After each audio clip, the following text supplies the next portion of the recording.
Here we go. Soy un fauno. I want room service! I am a Jedi, like my father before me. Ahí tienen su hijo casa pintada. I've seen things you people wouldn't believe.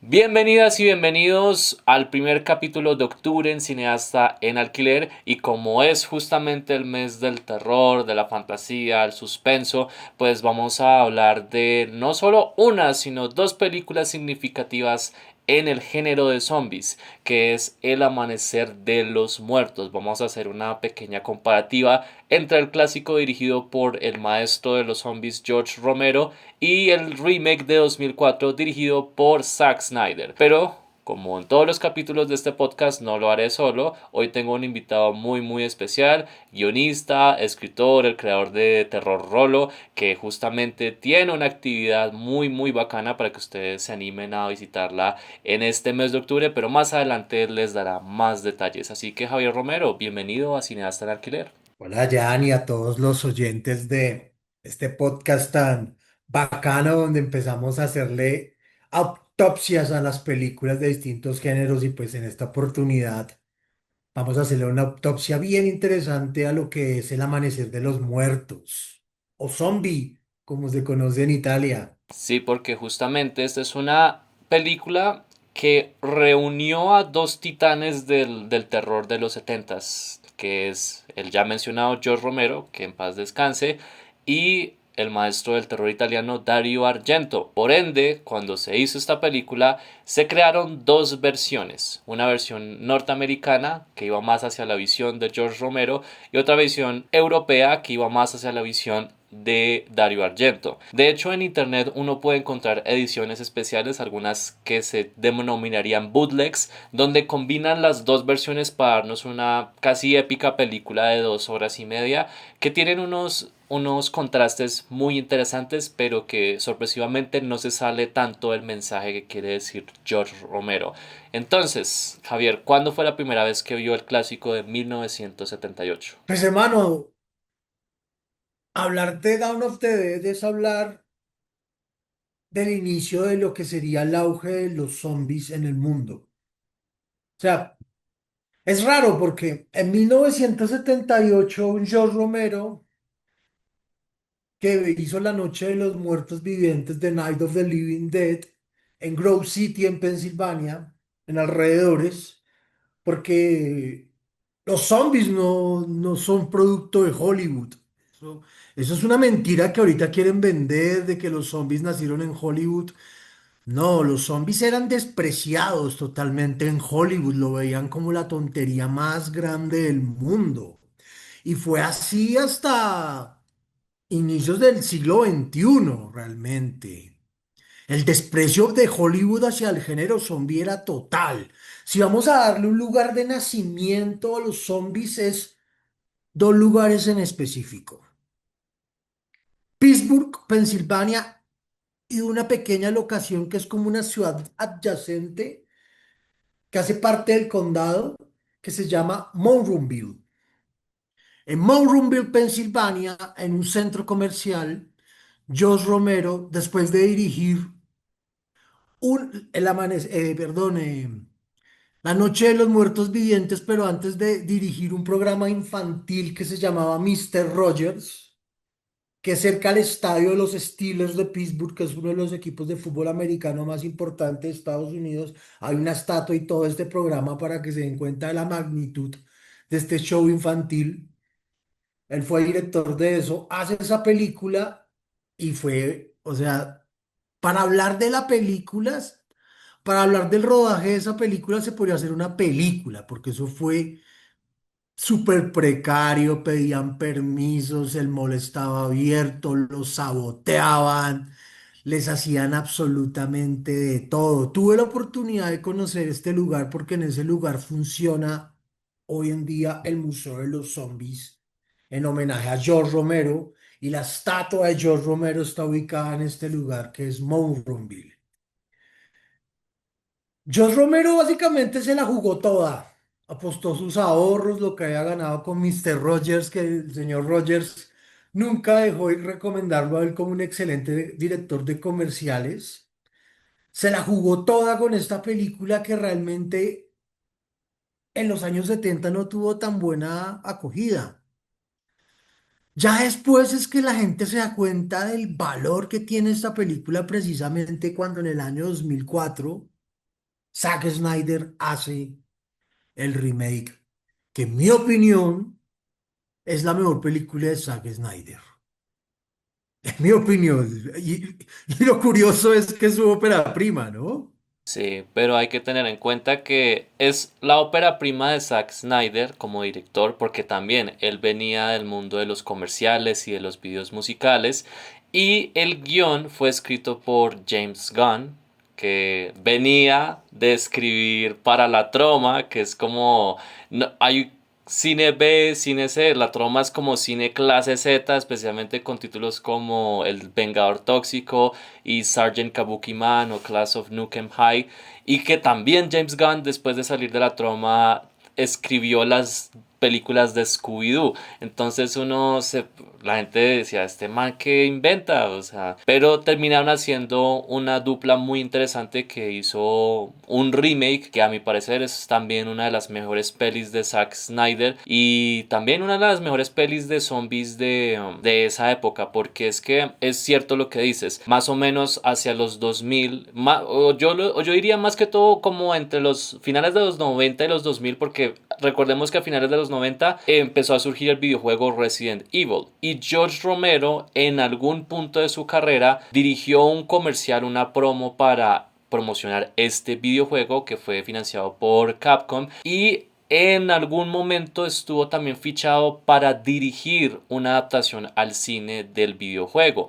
lo cual era lo que realmente todos los fans querían, pero por cosas del destino nunca se pudo dar y pues tuvimos esas cutres películas de Resident Evil de Paul W.S. Anderson. Sin embargo, hay una pequeña película de la que hablamos en unos capítulos pasados que es Exterminio de Danny Boyle, que fue el catalizador para esa nueva era del cine de zombies, donde ya pasaban de ser como este divertimento machacado por los críticos a ser un género de prestigio de cierta forma, porque Danny Boyle era un director que se encargaba más que todo de dramas como Trainspotting y pues tener una película de género realmente cambió el panorama del cine de zombies para la nueva década y después le siguieron películas como Shaun of the Dead de Edgar Wright y Dawn of the Dead de Zack Snyder que ambas se estrenaron de hecho el mismo año 2004, tanto Shaun of the Dead como Dawn of the Dead. Es muy interesante examinar estas dos versiones del mismo concepto porque no es tanto la misma historia si uno lo examina muy a fondo. Está el concepto de que la humanidad se está yendo al carajo, los zombies se están apoderando de todo, la infección se esparce por todo el planeta y un grupo de sobrevivientes se encierra en un mall, en un centro comercial para sobrevivir. Y lo que parece ser algo idílico porque en un centro comercial pues tienes de todo, tienes alimento, tienes diversión, tienes cosas para el aseo, tienes un gran espacio, pues termina convirtiéndose en una analogía hacia el consumismo que era lo que quería contar George Romero. Pero las diferencias residen mucho en los personajes y en el estilo porque Dawn of the Dead establecería mucho el concepto del zombie principal y la de Zack Snyder creo que establece más el concepto del zombie moderno, donde ya no es un ser que camina lento, que es medio tonto, sino que es un ser casi como un animal, que tiene la velocidad de una chita y que es capaz de devorarse a cualquiera en cuestión de segundos. Pero entonces también es una interesante examinación de los estilos de ambas épocas, porque obviamente la original es muy de los 70s y pues para más muestra, Tom Savini, el maestro de los efectos especiales, aparece en un pequeño rol también como uno de los pandilleros, pero también ese estilo de maquillaje era muy revolucionario para su época. Sí, claro, en el museo que te cuento que si quieres podemos alimentar esto con algunas imágenes del Museo de los Zombies en Morrowville. Hay props originales, el ascensor, la recreación del ascensor del mall de Morrowville, donde está Dawn of the Dead. Y una de las cosas que más impresionaba a la gente y que protestó porque estamos hablando de los años 70 donde los malls eran templos. Digamos que en Estados Unidos y precisamente la crítica hacia el consumismo que hace George Romero en la película es que los malls eran concebidos como moles, como templos. Templos del consumismo, templos del capitalismo, porque el capitalismo en Estados Unidos es visto como una religión para muchos hoy en día. ¿Qué sucede? Que el capitalismo va cambiando y hoy en día el mall de Moronville estaría perfecto para que George Romero hiciera la película. Es un mall totalmente abandonado. O sea, es curioso porque tiene grandes marcas, grandes cinemas, pero está solo. O sea, es como caminar en un centro comercial en Bogotá a las 10 de la noche, un lunes. Como para darles un poco cómo se siente caminar por este lugar. Y no Como el solo Terraza sucede en Pasteur. ese centro comercial o ese mall de Moronville, eso sucede en todos los centros comerciales de Estados Unidos porque la gente hoy en día cambió sus hábitos de consumo y ahora el templo no es el centro comercial, sino la página web. Entonces uno ve carros de Amazon por todos lados, incluso los grandes inversionistas de centros comerciales se trasladaron a Colombia y a Venezuela y a Perú a hacer sus inversiones estratégicas para que hagan centros comerciales ahí. Entonces es bien curioso lo que la crítica social que hacía George Romero sobre eso, ¿no? Y lo curioso es que él también hizo parte de la dirección, él también intentó dirigir It, ¿no? La serie de televisión de ABC, hizo un guión, como siempre, le dijeron, uy, esto está muy duro, uy, esto está muy duro, esto no es lo que estamos buscando. George Romero él confiesa en una entrevista que se sintió abrumado por Stephen King, porque Stephen King siempre ha ejercido mucha presión, aunque él dice que no, pero el solo nombre, mencionar solo ese nombre en una mesa de producción ya es presión para cualquier director, ya es presión para cualquier persona y no le gustó y viene como un paro en donde incluso dirige algunas películas y algunas cosas, y dirige el comercial de Biohazard, ¿no? Porque este comercial que dirigió George Romero fue para el mercado japonés, en el nombre original de Resident Evil, que es Biohazard. Así fue concebido Resident Evil. Y se rompe la relación con Sony para lograr hacer la película, porque George Romero estaba de moda el zombie que corre. Ya empezó a darse, no en pantalla. Tengamos en cuenta que para que una película se vea en cine tiene que estar 2, 3 años, pero ya internamente en las mesas de escritores, en todo, ya se estaba hablando del zombie que corre. Ah, no, ese zombie que corre, nosotros queremos que el zombie corra, que el zombie sea veloz. Y George Romero siempre dijo, no. Incluso de las críticas que hizo George Romero a The Walking Dead en su momento de Robert Kirkman y a Greg Nicotero como showrunners de The Walking Dead se me olvida el otro showrunner que estuvo en las primeras temporadas, que es el director Frank Darabont. Frank Darabont. Fue eso, como que ustedes no están haciendo una película de zombies, ustedes están haciendo una telenovela, una soap opera con zombies al fondo. Básicamente los zombies son un elemento decorativo para ustedes contar la historia de una pareja que está enamorada, de un papá buscando un hijo, pero no es la trama, los zombies simplemente son elementos decorativos. Y el tiempo le terminó dando la razón. La verdad sí, o sea, yo sé que hay miles de fanáticos de Walking Dead, yo lo fui, yo tengo los compendios de los primeros volúmenes de Walking Dead, pero The Walking Dead se desconfiguró al son de una franquicia. Es muy raro que los primeros fans de algo, cuando se vuelve franquicia, se mantengan. Es muy raro.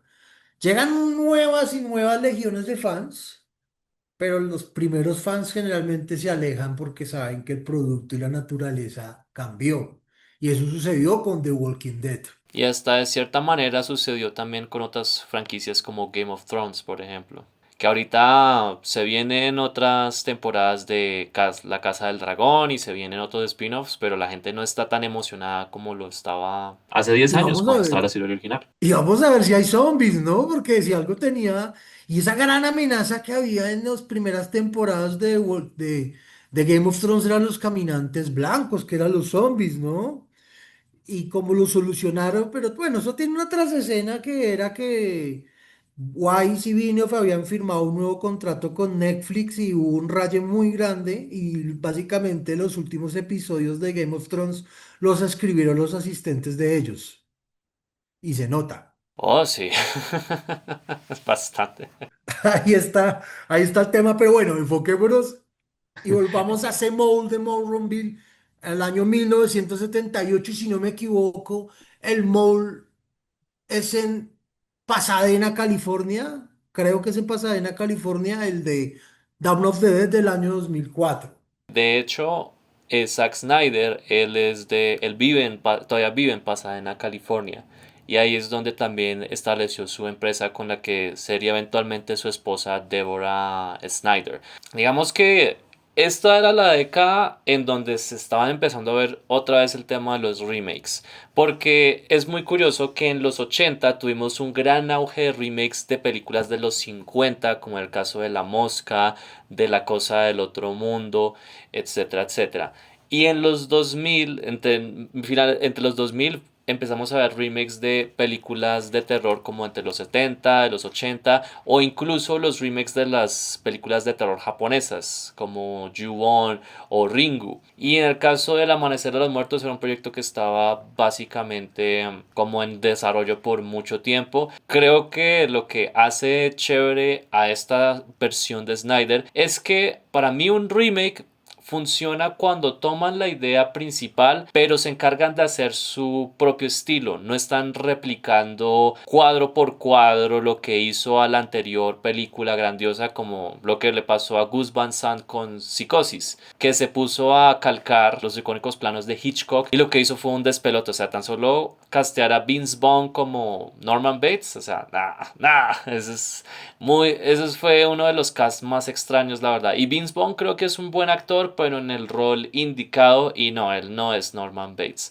Pero aquí en Dawn of the Dead del 2004, creo que logran mantener la idea principal. No es temáticamente tan interesante como la de George Romero. Creo que la analogía se llega a perder un poco en esta. Pero al menos el ritmo de la película, las actuaciones del elenco, la manera como está editada también es muy frenética. De hecho, esta se siente más como una película de acción que una película como tal de terror. Aunque sí tiene elementos bastante grotescos y fuertes, como esa secuencia de inicio donde todo el mundo despierta en un día normal y parece que todo está bien, y luego aparece esta niña con media cara y muerde al tipo, y luego la protagonista sale de la casa y descubre que todo el vecindario está infestado de zombies. Y luego pasamos a esa maravillosa secuencia de títulos con Johnny Cash de fondo, que de hecho esto me pareció muy curioso que los títulos que aparecen en esa secuencia los hizo un diseñador a partir de sangre. Qué bizarro esto, pero, o sea, muy arriesgado, pero pues también muy interesante y experimental. Y te cuentan rápidamente cómo es que el mundo se fue a la M, básicamente, en cuestión de segundos. Y creo que también por eso extraño mucho como esas secuencias de inicio, de títulos al principio de las pelis, porque siento que ayudaban mucho a darle un contexto al espectador sin necesidad de explicarle todo en algún punto, porque ahora es como necesitamos el personaje que nos cuente la exposición de todo lo que está pasando en este universo, porque los productores piensan que las audiencias son estúpidas y hay que explicarles todo masticado. Entonces es a veces, o sea, sí extraño como mucho eso. Y en el caso de Snyder, muchas veces las mejores escenas de su filmografía son las secuencias de títulos iniciales, como en el caso de esta película o también de Watchmen.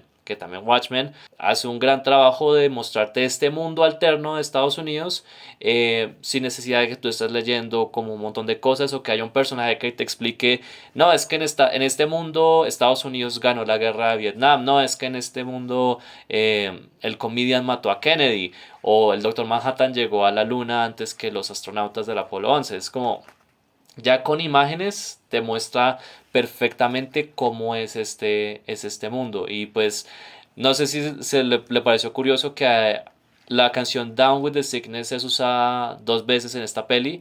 Una de manera como lounge, como especie de jazz lounge, que es un cover que hizo Richard Cheese, que es un comediante que hace versiones de jazz de canciones de heavy metal. Es muy divertido, por cierto. Y pues ya al final, en los créditos finales, sí suena la versión original de Disturbed. Como para indicarle a uno que sí, esta fue una peli de los años 2000. Digamos que Dawn of the Dead, a mí en lo personal, como yo lo digo, a mí me parece muy buena película. Una de las cosas que más me fascina de Dawn of the Dead es el material adicional. Esa es el diario de video, por ejemplo, del señor de la azotea, el amigo. Ujú. Él narra todo lo que sucede ahí, narra su vivencia al otro lado. O el presentador del noticiero que cuenta, que va contando cómo el mundo se va yendo al carajo y cómo va mostrando cómo Estados Unidos, cada uno de sus estados, se va infestando de no muertos. A mí me parece fascinante ese material extra y que para que los que no lo han visto, yo creo que se puede conseguir ya en YouTube la época, en esa época en el DVD, no en el primer DVD, sino en la versión extendida, el material extendido fue que incluyeron esto. Y es realmente fascinante porque es un complemento para darle explicación a algunos personajes y cómo llegaron allá y darle vida. Y es una especie, como les digo, la historia del tipo de la azotea es bacana porque es un found footage muy bien realizado y lo que hace es complementar la experiencia. Yo como fan de la película esperaba eso en esta película del Ejército de los Muertos, ¿es que se llama? Sí, la que sacó como en 2021 por Netflix, sí, esa Es es. el Uy, Dios ejército de mío, los esa muertos. película, perdón, yo sé que hay gente que la ama, pero, o sea, yo soy de los que la odia, me pareció, pero malísima, las motivaciones, o sea, como todo, todo. Es que incluso es muy parecida, la trama es muy parecida a Península, ¿no? Uy, Península, yo la odio también. Pero son calcaditas, ¿sí o sea, son calcaditas las dos películas. Después de semejante película que fue Train to Busan o Train to Seoul, que es el anime, que también se lo recomiendo mucho. Salió esta película de Península que uy, yo no sé cómo dieron eso en Cannes. La verdad. Salió, Era el es que 2020 eso y la nadie dieron. sabía qué iba a pasar en el planeta, entonces, Como que, La plata, la envíenlo. plata, la plata abre hasta, cuando no hay plata, hasta la sala de Cannes se abre. Así, Sí. así de sencillo. Y Península es uno de esos ejemplos. Y Corea es el que ahorita es el país que culturalmente ahorita está explotando más los zombies, ¿no? sí, porque Train to Busan fue un gran éxito. También hay series como Kingdom, que es una idea muy fascinante porque es una combinación entre drama de época con espadas, pero también está el elemento de los zombies. Entonces, eso me pareció muy fresco como tal para el género. Porque, ¿cuál es el problema del género de zombies? Que es un género que fácilmente puede caer en lo trillado, que fácilmente puede caer en los mismos códigos narrativos. Yo sé que hay mucha gente que ama Train to Busan, pero a mí la verdad no me parece una gran película porque siento que es la misma película de zombies que he visto un millón de veces. O sea, tenemos los mismos clichés, el mismo intento de crítica social, porque gran parte del cine de zombies a partir de lo que hizo el maestro Romero fue usar los zombies como una analogía para cómo se puede decaer la sociedad en sus momentos más crueles. Porque llega un punto, y creo que en The Walking Dead intentaron, pero se pierden mucho en eso, y es que el zombie es una analogía, pero el verdadero monstruo es el ser humano. En la original de Dawn of the Dead vemos como este trío de personajes, pues poco a poco va empezando a perder los estribos y cómo ellos se sienten al principio en una zona segura de confort, pero luego empiezan a cuestionarse si realmente ellos están ahí porque quieren sobrevivir o qué carajos van a hacer con sus vidas, porque pues hay un mundo afuera y nadie sabe realmente lo que está sucediendo. Luego llegan estos moteros y demuestran que la humanidad está retrocediendo como hacia un terreno mucho más salvaje, porque esta gente se encarga de cazar zombies y justamente cuando ellos irrumpen es cuando los zombies se empiezan a meter otra vez en el mall y empieza a desatarse el infierno en la tierra. De hecho, en el remake aparece Ken Foree, uno de los protagonistas, en un pequeño cameo, diciendo Cuando el caminar. infierno esté lleno, Cuando el los infierno esté. muertos caminarán sobre la tierra. Entonces sí, Ken Foree aparece justamente en esa escena, en un pequeño cameo en el remake. Y pues el remake lo que hace es mostrarnos a todos estos diferentes tipos de personajes que es interesante explorarlos porque están como el guardia, el policía, la enfermera, están la familia que justamente tiene una mujer que está embarazada también, está una señora de edad, entonces son diferentes tipos de perfiles que uno diría, bueno, yo sé que en algún momento uno de estos se va a morir, pero es interesante las maneras creativas como los personajes terminan muriendo. Y creo que también algo chévere es justamente ese material complementario que antes uno podía ver en los DVDs. Ahora se pueden encontrar fácil en YouTube, pero creo que eso fue como los primeros pinitos de lo que sería hoy el transmedia, que ayuda a darle una mejor experiencia a los espectadores para este tipo de producciones. Y que no solo era eso, sino también los audiocomentarios que eran muy bacanos de escuchar. Entonces, Javier, rápidamente, ¿cuál es su escena favorita de la del 78 y la del 2004? Del 78 claramente el ascensor, hermano. El ascensor es de las, es tan recursiva esa escena, digamos que uno la ve en esta época y uno también tiene que entender el cine y las cosas con un contexto, ¿no? Uno la ve ahorita en el año 2025 y dice, ay, pero esto lo han hecho muchas veces. Pues en esa época no. En los años 70 ver a un personaje devorado en ese ascensor por esa horda de zombies y cómo le sacaba las tripas, todo a mí me marcó como cuando niño. Y encontrarme con ese ascensor y ver cómo hicieron esa escena y cómo reconstruyeron el ascensor, para mí fue fascinante y es mi favorita, esa escena.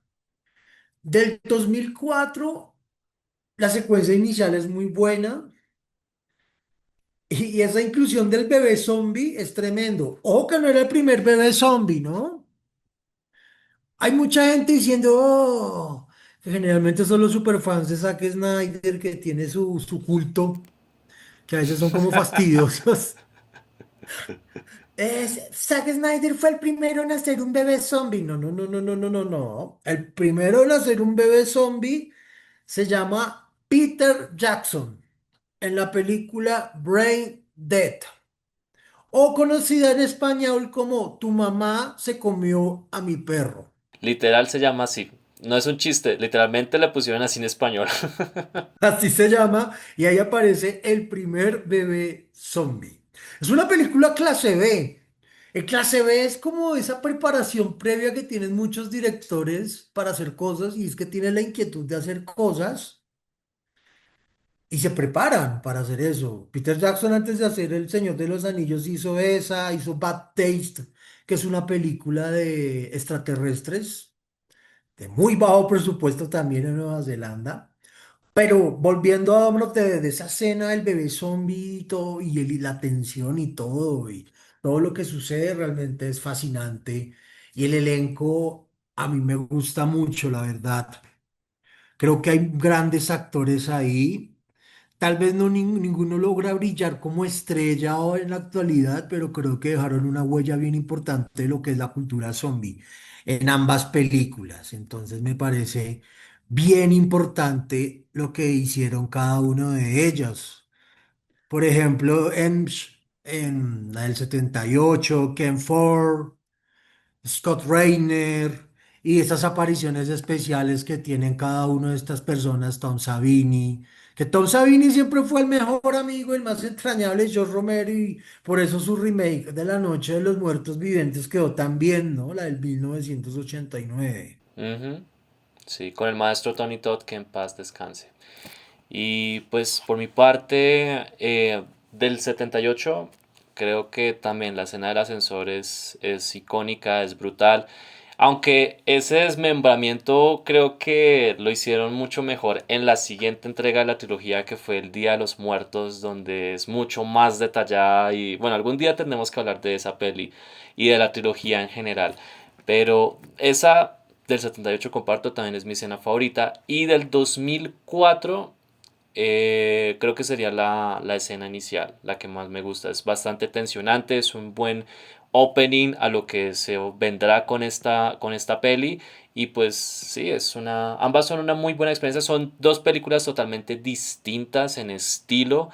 Obviamente hay que entender los contextos de las épocas, pero creo que ambas son bastante disfrutables y son como muy buenos ejemplos del cine de zombies. Así que, Javier, muchas gracias por haber sido parte de este capítulo de Cineasta en Alquiler. Y antes de irnos, ¿dónde podemos encontrarlo y qué se viene próximamente? No, ya estamos en temporada con Casafobia, que es la cuarta experiencia de terror del colectivo Rolo. Esta vez vamos a abordar lo que es el terror psicológico y el horror de supervivencia. Vamos a estar con un elenco de lujo, gente muy talentosa que está arrancando y que viene con el colectivo camellando fuertemente. Juliana Jerez, Daniela Rocha, Catalina Gallego, Bastián Huasca, en el diseño de producción Xiomara Casallas, la dirección actoral de Alejo Prieto y yo soy el creador y el escritor de esta experiencia. Estamos en la Candelaria, en una casa de más de 2 siglos de historia. Vamos a recorrerlo en Casafobia. Nunca nos quedamos quietos y realmente vale la pena. Y los que me quieran seguir en mi cuenta de Instagram, Romero Escribe, en TikTok también es Romero Escribe. Ahí tengo alrededor de 74 microrelatos de terror de todos los géneros porque básicamente a eso me dedico y a eso le doy todos los días. Y pues como es la temporada de octubre, pues aprovechen que encontrarán cosas muy muy bacanas. Así que gracias Javier una vez más por haber sido mi invitado en esta ocasión en Cineasta en Alquiler. Gracias a ustedes queridos espectadores y oyentes por acompañarnos en un nuevo capítulo en lo que va a ser este ciclo de octubre donde va a haber unos títulos muy muy bacanos. Así que recuerden que estamos todos los miércoles por YouTube y YouTube Music. Recuerden suscribirse, darle like, compartir. Tenemos una playlist armada con todos los episodios hasta la fecha. Hay de todo tipo de cine para todos los gustos, así que no hay excusa alguna. Gracias una vez más. Espero que disfruten este episodio y nos veremos a la próxima. Chao, chao.